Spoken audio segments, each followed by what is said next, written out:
Les escoles Dolors Martí, Gabriel Castellà, Mogli i Ramon Castelljor d'Igualada són 4 del total de 100 centres de tot Catalunya que participen en el programa Code Club, impulsat per la Fundació Bofill amb el suport de l'Ajuntament d'Igualada, un projecte que neix per combatre la bretxa digital i garantir l'equitat en l'educació tecnològica dels infants, alhora que es treballen les tecnologies digitals des d'un punt de vista crític i constructiu per aconseguir que els infants tinguin un paper més actiu davant la tecnologia.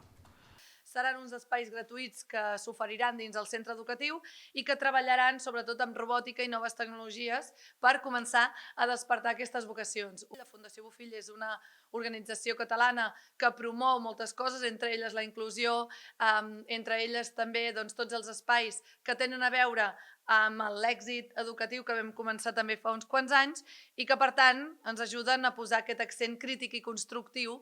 El projecte Code Club proporciona activitats extraescolars gratuïtes de programació i pensament computacional que ajuda a destriar informació, prendre decisions informades i evitar riscos com la desinformació. La societat catalana, com qualsevol altra, té el repte de garantir una educació digital de qualitat per tothom. Vivim immersos en una societat digital que forma part del nostre dia a dia. Però, si bé és cert, no tothom té accés de la mateixa manera als mateixos recursos educatius ni a un bon acompanyament. I això té els seus riscos. Per exemple, la dificultat per desconnectar. El projecte arribarà a gairebé 200 infants de la ciutat. Des de la Fundació Bofill han fet una crida per trobar persones voluntàries interessades a contribuir a aquest projecte.